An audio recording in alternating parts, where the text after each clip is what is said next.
네, 화제가 된 이슈를 짚어보는 시간 이슈앤스토리입니다. 최영일 시사평론가, 전지현 변호사와 함께 이야기 나누겠습니다. 네. 어서 오세요. 안녕하세요. 어서 오십시오. 네, 최근 경찰이 이윤택 전 연출가의 주거지와 사무실을 압수수색했습니다. 처음 기자회견을 할 때만 해도 지금 같은 상황은 좀 예측하지 못했을 것 같은데요. 당시 이 연출가의 말 들어보시겠습니다. 제게 피해를 입은 당사자분들에게 진심으로 사죄드립니다. 정말 부끄럽고 참담합니다. 제 죄에 대해서 법적 책임을 포함하여 그 어떤 벌도 달게 받겠습니다. 인정할 수 없습니다. 성폭행은 아닙니다. 행위 자체는 있었는데 성폭행은 아니었다. 네. 폭력적이고 물리적인 방법으로 성폭행을 하지 않았다는 겁니다. 네, 경찰이 압수수색 후에 이윤택 씨 소환 일정을 조율 중일 것으로 예상이 되는데 조사가 얼마나 진행됐다, 그런 보도 내용이 있습니까? 예, 지금 그런 상황들이 들어오고 있습니다. 조금 전에 보신 기자회견도 사실은 이윤택 연출이 연출한 것이라 그래서 논란이 많았는데 맞습니다. 저 때만 해도 이렇게까지 수사가 진척되리라고 예상 못했을 겁니다만 서울지방경찰청의 여성 청소년 수사대가 맡고 있다고 하고요. 예. 네. 고소한 사람이 16명이나 된다고 합니다. 그리고 고소인 수사를 아마 오늘까지 다 마치는 것 같고요. 예. 일단 고소인 수사를 마친 다음에 그리고 별도로 또 그 주거지하고 연희단 패거리 사무실 등 4곳을 압수수색했고 휴대전화, 그 디지털 포렌식, 그러니까 지워진 것도 다 복원시키는 그런 수사까지 정말 아주 입체적으로 강도 높은 수사를 하고 있고, 이윤택 그 연출을 아마 소환하는 게 빠르면 이번 주 중에 소환할 수도 있겠다. 네. 그런 얘기가 나오고 있습니다. 근데 지금 말씀을 그 거리패를 패거리라고 하신 것 같아요. 거리패 죄송합니다. 예, 저도 가끔 이렇게 헷갈릴 때가 있었는데. 네, 죄송합니다. 문재인 대통령이 엄정 수사를 지시한 이후에 경찰이 미투 수사를 본격화하는 것 같습니다. 김기덕 씨에 대해서도 지금 내사에 들어갔다고요? 김기덕 감독이죠. 네. 지금 해외에 있는 것으로 전해지고 있고요. 예. 그리고 또 김기덕 감독하면은 바로 또 연결되는 인물이 이제 이 배우 조재현 씨입니다. 예. 초기에 이제 김기덕 감독의 작품을 통해서 김 감독의 페르소나 이렇게 불리기도 했고, 지금 이 다수의 피해자들이 이 두 사람에 대한 또 피해를 동시에 호소하고 있는 인물들도 있어요. 예. 그런데 이제 지금 아직까지 수사 단계는 아니다. 지금 경찰이 밝히고 있는 게 적어도 이 수사 대상으로 올려놓은 인물이 유명인을 포함해서 41명이다. 혹은 50명에 달한다. 이런 이야기들이 나오고 있는데요. 지금 김기덕 감독, 배우 조재현 씨 일단은 내사 단계로 전해져 있습니다. 그러니까 수사 전 단계죠. 예. 근데 왜냐하면은 지금 명확하게 고소가 접수된 것이 아니라 언론을 통해서 성추행 혹은 성폭행에 대한 여러 가지 이제 진술들이 보도되고 나온 그런 상황이에요. 예. 그러니까 우선은 피해자 접촉을 먼저 시도하고 있는 것 같습니다. 피해 사실에 대한 진술을 검찰이 확보한 이후에 그리고 이제 잠재적 어쨌든 가해자로 지목돼 있는 김 감독, 배우 조재현 씨, 기타 여기에 래퍼도 있고요. 심지어 사진작가도 있고요. 노타시라고 여러 사람들이 지금 물망에 올라 있는데 천주교 신부님도 있습니다. 그래서 이 인물들에 대해서 내사가 끝나면 이 어떤 물증이 좀 확보되는 대로 이제 수사로 전환할 가능성이 있기 때문에 미투 운동의 이 결과로 법적 조치에 이르게 되는 것은 앞으로 줄줄이 시작될 지금 초입에 들어가 있다. 이렇게 보는 게 맞을 것 같습니다. 영화 배우 입장에서는 사실 김기덕 감독 작품이라는 건 우리가 인터넷 보면 다 나오는 거니까, 그렇기 때문에 배우 입장에서 이거를 미투 고백하기라는 사실 쉽지만은 않을 것 같은데, 자, 경찰 조사, 검찰 조사 어떤 방향으로 진행이 돼야 될까요? 예, 근데 먼저 이윤택 감독 같은 경우에는 지금 드러난 피해자만 16명이고요. 이 범행 장소가 밀양 연극촌이나 공연 연습장 같은 제한된 공간이었단 말이에요. 그리고 이게 안마조를 대기시켜서 황토방으로 들어가게 하는 등 조직적으로 이루어졌기 때문에 일단 그 혐의의 입증은 어렵지는 않을 것 같고요. 김기덕 씨도 마찬가지예요. 김기덕 씨 같은 경우에는 그 여배우들의 진술에 따르면은 합숙이 필요한 이렇게 외부와 단절이 된 영화 촬영 장소에서 밤에 이렇게 차례로 문을 두드렸다 그러잖아요. 김기덕 감독, 조재현 씨, 그리고 조재현 매니저까지. 이런 식으로 되면은 그 촬영 현장이라는 곳에 수십 명의 스태프가 있기 마련인데 누구든 아마 이러한 것들을 눈치챈 사람이 있을 거고, 당시에 여배우가 어떤 조력을 요청했을 수도 있어요. 그래서 이분들 같은 경우에는 이미 제한된 공간에서 또 당했다고 주장하는 피해자들이 많기 때문에 고소인들이 많기 때문에 혐의 입증에 큰 어려움은 없을 것 같고 만일에 소환에 불응을 하거나 뭐 관련자들을 회유했다는 이런 정황들이 나타나면은 구속까지도 가능한 사안이라고 보여집니다. 네, 이런 가운데 배우 문소리 씨가요. 영화계 자성을 촉구하면서 미투 운동을 지지하고 나섰습니다. 들어보시겠습니다. 가해자이거나 피해자이거나 방관자였거나 아니면 암묵적 동조자였거나 그런 사람들이었음을 영화인 전체가 사실은 인정해야 하지 않을까. 과정에 올바름 없이 결과의 아름다움은 있을 수 없다는 생각이 들고요. 문소리 씨의 발언을 들어보면 그동안 정말 많은 여성 영화인들이 성폭력 위험에 노출돼 있었다. 이런 의미로 해석될 수 있겠네요. 그렇죠. 문소리 씨 입장을 한번 우리가 이렇게 감정이입을 해보면 문소리 씨는 가해자와 피해자를 모두 아는 인물이에요. 맞습니다. 영화계 내에서. 이 남편분도 영화계 종사, 영화 감독이시고. 표정에서 다 읽을 수가 있잖아요. 그렇습니다. 그러니까 아주 심란한 표정이고 여기서 나도 자유롭지 못하다라고 하는 안타까운 표정인데 문제는 지금 영화계 중진 임순례 감독이라든가 명필름의 심재명 대표 이런 대표적인 중진 여성 영화인들이 뭉쳐서 한국영화 성평등 센터를 지금 발족하는 자리예요. 든든이라는 이름인데 그렇다면 앞으로는 영화계 내에서 여배우들이 여성이라는 이유로 이런 어떤 감독이나 위력에 의한 성적 착취를 당하는 일은 더 이상 없도록 하겠다.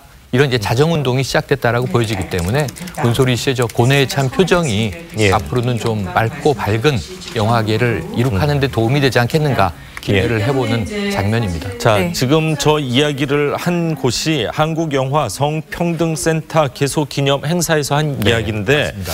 자, 개소기념 행사에서 영화계 성폭력 실태 조사 결과가 발표가 됐는데 사실 이 영화 배우를 한번 시켜볼까 하는 부모님들이 이 조사 결과를 접한다면은 깜짝 놀랄 내용이죠. 자식들 절대로 못 시킬 것 같아요. 네, 이 조사 결과는 지난해 7월부터 그다음에 9월까지 영화인 총 750명을 상대로 실태 조사를 벌였는데요.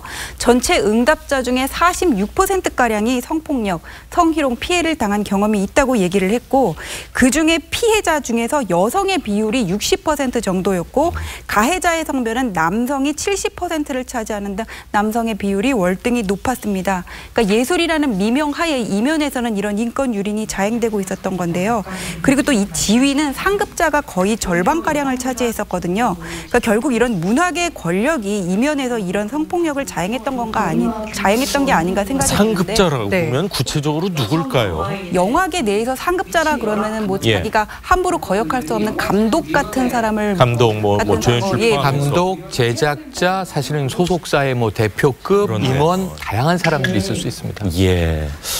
정말 충격적입니다. 네, 한편 이 오달수 씨에게 성추행을 당했다는 피해자들을 향해서 그 조덕재 씨가 의혹을 제기해서 또 다른 논란도 되고 있네요. 조덕재 씨도 사실은 영화 촬영 중에 모 여배우를 이제 성추행한 혐의를 가지고 법정 다툼을 하고 있고요.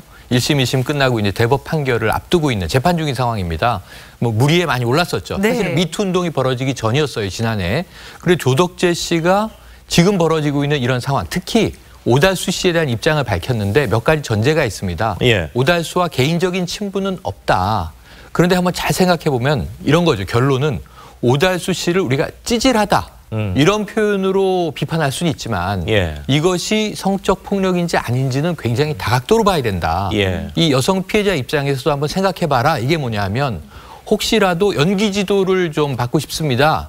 이런 이제 상황으로 먼저 접근했을 때 오달수 씨가 혹시 이걸 연애 감정으로 남녀 관계로 착각했을 여지는 없는지 이런 대목들을 한번 돌아봐야 한다라는 얘기를 하고 있어요. 어찌 보면 이게 지금 조덕재 씨의 입장이나 상황으로 보면 부적절할 수 있어 보입니다.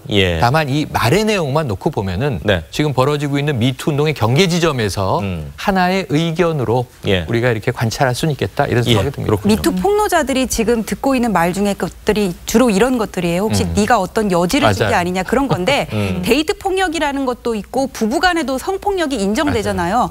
평소에 어떤 관계였던 거하고는 변론으로 그 성폭행 당시에 피해자의 의사에 반해서 어떤 강제적인 폭력이 일어났으면 그렇겠죠. 그건 범죄가 되는 거거든요. 예. 그래서 우리가 이런 부분은 좀 구분을 해야 될 것으로 보입니다. 아우, 예, 네, 알겠습니다. 예. 자, 다음 이야기를 좀 하겠습니다. 소방차면은 뭐 정말 좋아하시는 분들 많았는데 조금 안타까운 소식입니다.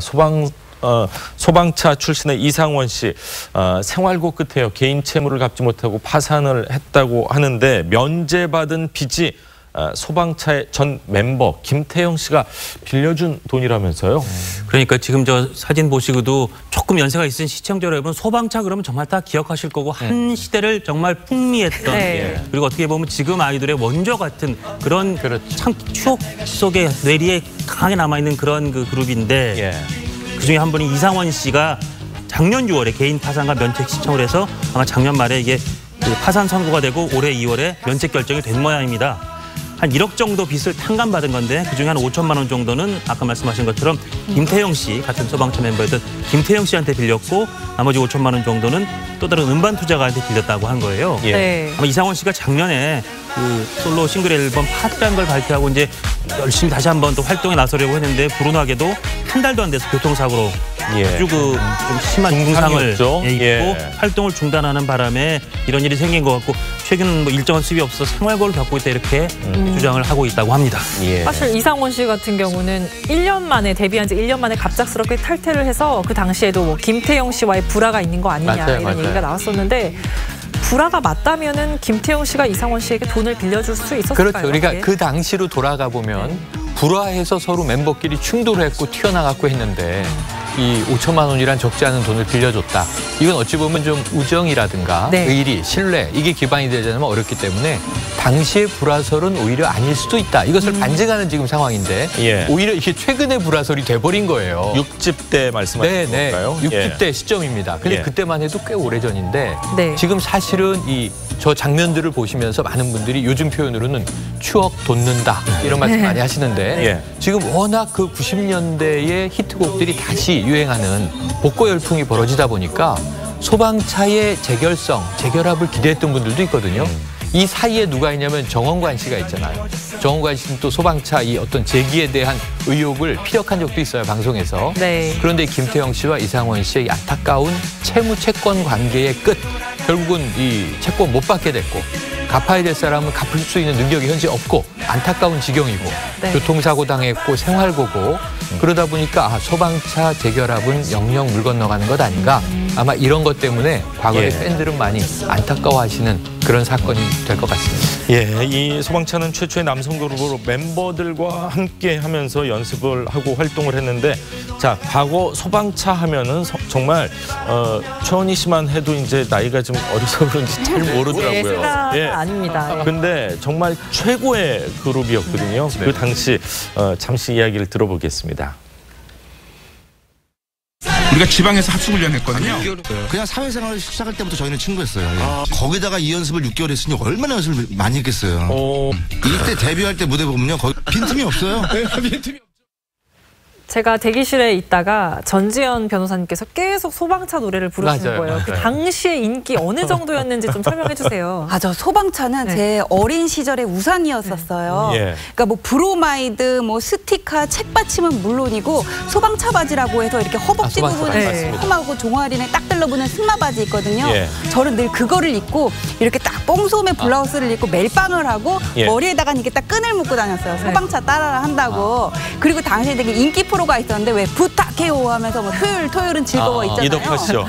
그리고 금요일마다 하던 젊음의 행진 이런 게 있었어요. 그러면 처음에 항상 도시의 아이들이랑 소방차가 나오고 그다음에 무슨 김한선 씨, 이지연 씨가 나오고 이런 순이었거든요. 당시 일상에 정말 행복과 꿈을 주는 그런 소방차였는데 지금 너무 안타까워요. 해체돼서 우셨다고.